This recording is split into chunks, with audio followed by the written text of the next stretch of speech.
बिस्मिल्लाहिर्रहमानिर्रहीम। Dear students, अस्सलाम वालेकुम। बच्चों, आज हमने 9th क्लास का 5th चैप्टर स्टार्ट कर रहे हैं जो कि है फैक्टराइजेशन। तो फैक्टराइजेशन में आज हमने एक्सरसाइज 5.1 डिस्कस करनी है, जिसमें क्वेश्चन नंबर 1 से मैंने यहां दो पार्ट्स लिए हैं। तो क्वेश्चन नंबर 1 के ये दो पार्ट्स सॉल्व करने के बाद अब इंशाल्लाह इन दो पार्ट्स के अलावा जितने भी इस क्वेश्चन में पार्ट्स मौजूद हैं वो आप सॉल्व कर सकेंगे। तो क्वेश्चन नंबर 1 से सबसे पहले मैंने फर्स्ट पार्ट लिया है और लास्ट लिया है। इन दोनों फर्स्ट और लास्ट को सॉल्व करने के बाद इनके दरमियान जितने भी पार्ट्स हैं वो आप इंशाल्लाह इजीली सॉल्व कर लेंगे। तो सबसे पहले चलते हैं क्वेश्चन नंबर 1 के फर्स्ट पार्ट की तरफ। तो इस फर्स्ट पार्ट को हमने फैक्टराइज करना है। तो इस अलजेब्रिक नंबर को फैक्टराइज करने से पहले मैं आपको एक नंबर की फैक्टराइजेशन करके दिखाता हूं, जो कि आप छोटी क्लासेस से भी करते आ रहे हैं। तो हमने एक नंबर लिया है 42। तो 42 के हम दो फैक्टर्स निकाल लेते हैं। तो अगर हम इसको 2 पे डिवाइड करें, 2 2s are 4, 2 1s are 2, तो इस 42 के हमारे पास दो फैक्टर आ गए, 2 and 21। इसी तरह ये हमारे पास एक अलजेब्रिक नंबर है। तो इस अलजेब्रिक नंबर्स के भी कुछ फैक्टर्स होंगे जो कि हमने फाइंड करने। तो आइए स्टार्ट करते हैं। सबसे पहला स्टेप ये है कि आपने देखना है कि आपके पास जितनी भी अलजेब्रिक टर्म्स मौजूद हैं, हमारे पास यहाँ 3 टर्म्स मौजूद हैं। तो आपने देखना है कि क्या इन तीनों में से कोई नंबर कॉमन आ सकता है। तो अगर हम इन तीनों पे गौर करें तो सबसे पहले 2, यहाँ 4 में से भी हम 2 कॉमन ले सकते हैं क्योंकि 4 इज डिविजिबल बाय 2। इसी तरह थर्ड टर्म में भी 2 मौजूद है। इसका मतलब है तीनों में 2 मौजूद है और उसको हम कॉमन ले सकते हैं। इसके अलावा देखते हैं क्या 2 के अलावा भी कोई नंबर ऐसा है जो तीनों टर्म्स के अंदर मौजूद है और उसको हम कॉमन ले लें। तो यहाँ a फर्स्ट टर्म के अंदर भी मौजूद है, सेकंड टर्म के अंदर भी मौजूद है और थर्ड टर्म के अंदर भी मौजूद है। तो इसका मतलब ये है कि हम a को तीनों टर्म्स में से कॉमन ले सकते हैं। इसके बाद थर्ड नंबर हमने b की बात की, तो b फर्स्ट टर्म में भी मौजूद है, सेकंड में भी मौजूद है और थर्ड टर्म के अंदर भी मौजूद है। तो इसका मतलब है कि हम इस पूरी अलजेब्रिक एक्सप्रेशन में से 2ab कॉमन ले सकते हैं, taking 2ab as a common. तो 2ab को हमने पूरी अलजेब्रिक एक्सप्रेशन में से कॉमन ले लिया है। तो यहां हमारे पास रह गया c माइनस इस 4abx में से 4 में से एक तो 2 कॉमन चला गया, 2 रह गया। इसके बाद a b दोनों कॉमन आ गए और यहां हमारे पास बाकी बच गया x प्लस लास्ट टर्म हमारे पास मौजूद थी 2abd, जिसमें से हमने 2ab को कॉमन ले लिया है। तो बाकी हमारे पास यहाँ एक नंबर रह गया d। तो ये हमारे पास इस नंबर की फैक्टराइजेशन आ गई। तो इसे थोड़ा रिपीट करते हैं।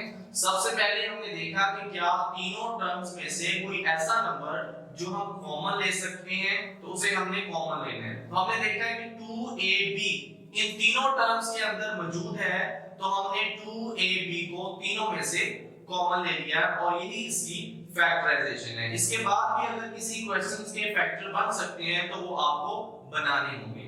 तो इस क्वेश्चन की फैक्टराइजेशन यही है क्योंकि इसके बाद यहां इसके फैक्टर नहीं बन सकते। ठीक है, इसके बाद चलते हैं इसी क्वेश्चन नंबर 1 के लास्ट पार्ट की तरफ, 6th पार्ट की तरफ, जो कि हमारे पास है 2xy³ into x plus 5 plus 8xy² into x plus 5। अगर हम इस क्वेश्चन पे गौर करें तो यहाँ हमारे पास दो टर्म्स मौजूद हैं, ये फर्स्ट टर्म है और ये सेकंड टर्म है। तो इसके लिए भी हमने वही लॉजिक यूज करनी है कि सबसे पहले हमने यही देखना है कि क्या इन दोनों टर्म्स में से कोई नंबर कॉमन आ रहा है। अगर दोनों में से कोई कॉमन आ रहा है तो पहले हम उसी को कॉमन लेंगे। उसको कॉमन लेने के बाद जो बाकी नंबर्स बनेंगे उनको बाद में हम फैक्टराइज कर लेंगे। तो आइए स्टार्ट करते हैं। सबसे पहले फर्स्ट टर्म में x plus 5 और सेकंड टर्म में x plus 5। x plus 5 दोनों टर्म में मौजूद है, इसका मतलब है कि हम दोनों में से x plus 5 को कॉमन ले सकते हैं। तो हमने x प्लस 5 को कॉमन ले लिया, बाकी हमारे पास यहां रह गया 2x y cube plus 8x y square. अब ये जो बाकी नंबर हमारे पास बचा है हमने इसको भी फैक्टराइज करना है। अगर वो फैक्टराइज हो सकता है तो हम देखते हैं कि क्या इन दोनों नंबर्स के अंदर से भी कुछ कॉमन ले सकते हैं हम। तो अगर हम इस नंबर पे गौर करें तो यहाँ 2 और 8 इज आल्सो डिविजिबल बाय 2। जो 8 है वो भी 2 पे डिवाइड हो सकता है, इसका मतलब यहाँ से भी हम 2 कॉमन ले सकते हैं और यहाँ तो सिंपली हमारे पास 2 मौजूद है जिसको हम कॉमन ले लेंगे। इसके बाद हम देखते हैं कि क्या इन दोनों वेरिएबल्स में से भी कुछ कॉमन आ सकता है। ठीक है, तो हमने x y क्यूब में देखा कि यहाँ हमारे पास x भी कॉमन आ सकता है क्योंकि यहाँ भी x मौजूद है। इसके बाद y cube and y square, तो इन दोनों में से भी हम y स्क्वायर कॉमन ले सकते हैं। तो इन दोनों में से हमने x प्लस 5 तो ऑलरेडी कॉमन लिया हुआ है और यहाँ हमने 2x y स्क्वायर कॉमन ले लिया, तो बाकी हमारे पास यहाँ रह गया y और यहाँ हमारे पास सिंपली क्या रह जाएगा 4, क्योंकि यहाँ हमारे पास y क्यूब मौजूद था जिसमें से हमने सेकंड पावर कॉमन ले ली है, तो जस्ट हमारे पास सिंगल पावर 1 रह गई है। क्योंकि लॉस ऑफ एक्सपोनेंट्स के मुताबिक अगर इस y को हम दोबारा अंदर मल्टीप्लाई करते हैं तो ये दोबारा से फिर वही y क्यूब बन जाएगा, क्योंकि इसकी पावर 2 है इसकी पावर 1 है। इन दोनों वेरिएबल्स को अगर हम मल्टीप्लाई करते हैं दोबारा से ये 2xy क्यूब बन जाएगा और इसको जब इसके साथ मल्टीप्लाई करेंगे 2 4s are 8xy स्क्वायर, ये एज इट बन जाएगा। तो यही इसकी फैक्टराइजेशन है। ठीक हो गया, इसी क्वेश्चन को हम थोड़ा रिपीट कर लेते हैं। तो यहाँ हमारे पास क्वेश्चन नंबर फर्स्ट के 6th पार्ट में दो टर्म्स मौजूद हैं। सबसे पहले हमने देखा कि x प्लस 5 दोनों टर्म्स में से हम कॉमन ले सकते हैं, तो हमने दोनों टर्म्स में से x प्लस 5 को कॉमन ले लिया।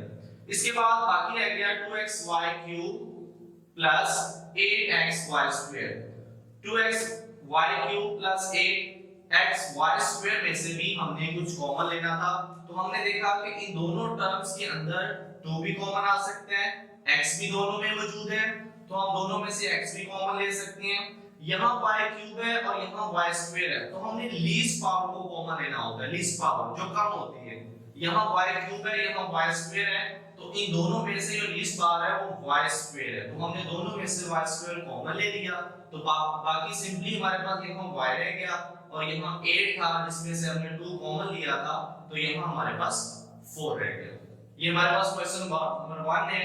इसके हमने दो पार्ट्स डिस्कस किए हैं। इन तीनों में से कुछ कॉमन आ रहा था, 2a भी हमने कॉमन ले लिया, ये इसका आंसर आ गया। इसके बाद इसको दो स्टेप में हमने सॉल्व कर लिया। सबसे पहले इसमें से x प्लस 5 कॉमन ले लिया, तो बाकी हमारे पास रह गया 2xy cube plus 8xy square. इसके बाद इन दोनों नंबर्स में से हमने 2xy स्क्वायर कॉमन लिया, तो बाकी रह गया y प्लस 4। इसके बाद हम चलते हैं क्वेश्चन नंबर 2 की तरफ।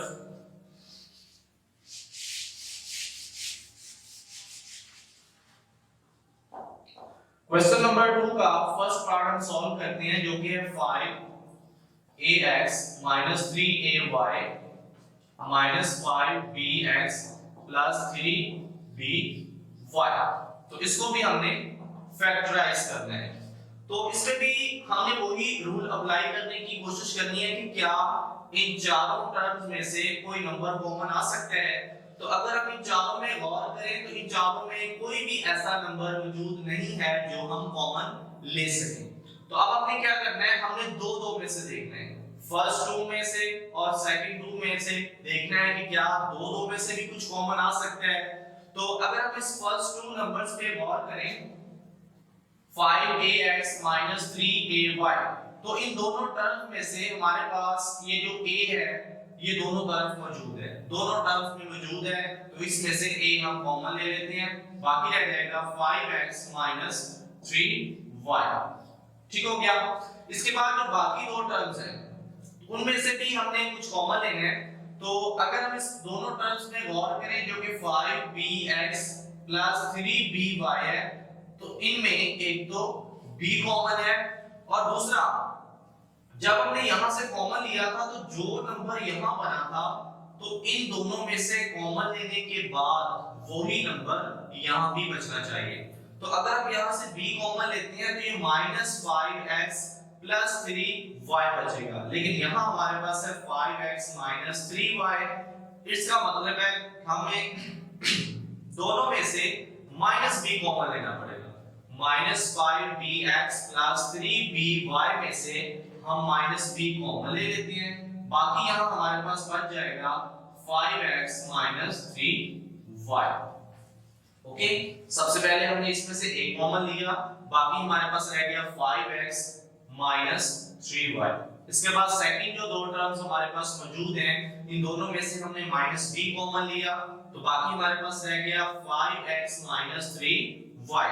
अब ये ऑलरेडी हमारे पास दो टर्म्स मौजूद हैं, अब हम इन दोनों में से देखते हैं तो इन दोनों में 5x - 3y दोनों में से कॉमन आ जाएगा, तो बाकी हमारे पास रह जाएगा a - b, और यही इसकी फैक्टराइजेशन है। ये दो फैक्टर्स हैं हमारे पास इस अलजेब्रिक एक्सप्रेशन के। तो सबसे पहले हमने फर्स्ट टू टर्म में से a कॉमन लिया था, तो हमारे पास रह गया 5x - 3y। इसी तरह हमने सेकंड जो टू टर्म्स हमारे पास मौजूद हैं, इनमें से हमने -b कॉमन लिया, तो हमारे पास रह गया 5x - 3y। तो इसके बाद हमने इन दोनों टर्म्स में से 5x - 3y कॉमन ले लिया है, तो बाकी सिंपली हमारे पास a - b जो है वो सेकंड इसका फैक्टर है। ये दोनों इसके फैक्टर्स आ गए। इसके बाद चलते हैं इसी क्वेश्चन के एक और पार्ट की तरफ, उसे हम सॉल्व करते हैं।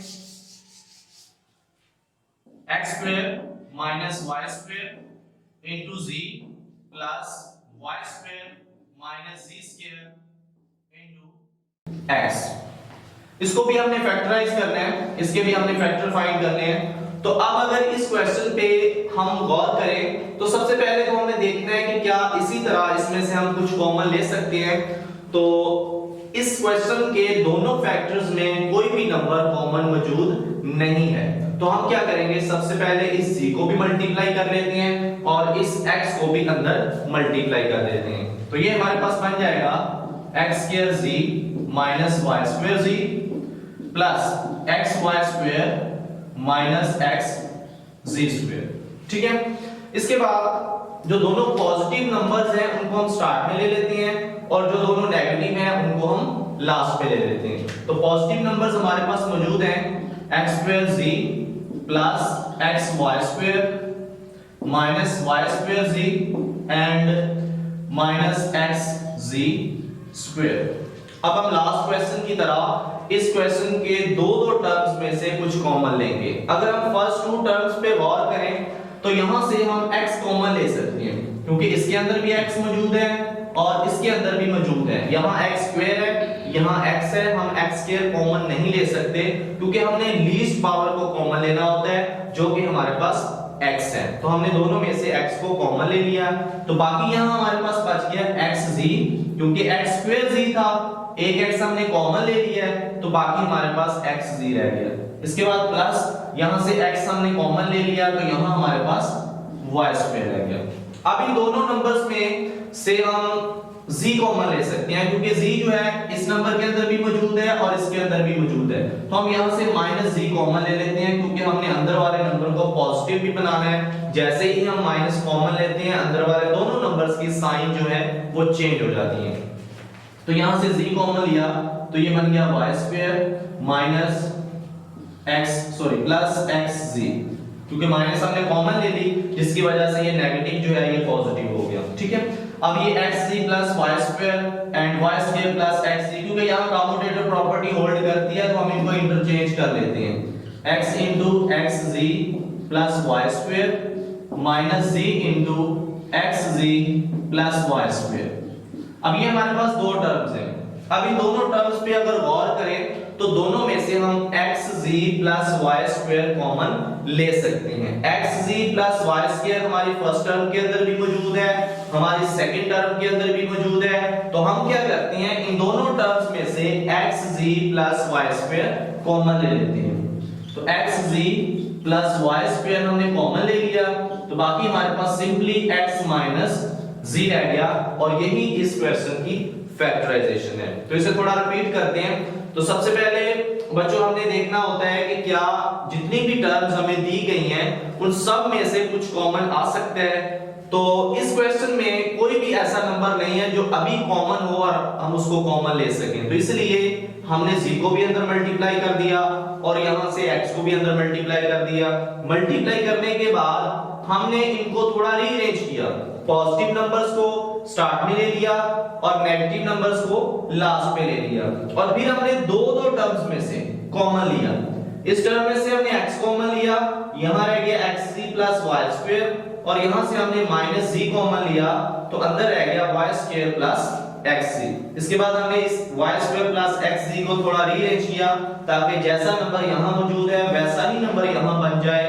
तो इसके बाद हमने दोनों में से xz + y² कॉमन ले लिया, बाकी हमारे पास x - z रह गया। तो बच्चों ये हमारे एक्सरसाइज 5.1 फैक्टराइजेशन का क्वेश्चन नंबर 1 और क्वेश्चन नंबर 2 हमने डिस्कस किया है और इसके जो बाकी पार्ट्स हैं वो बिल्कुल इन्हीं की तरह हैं, उनको आप खुद सॉल्व करेंगे। अल्लाह हाफिज।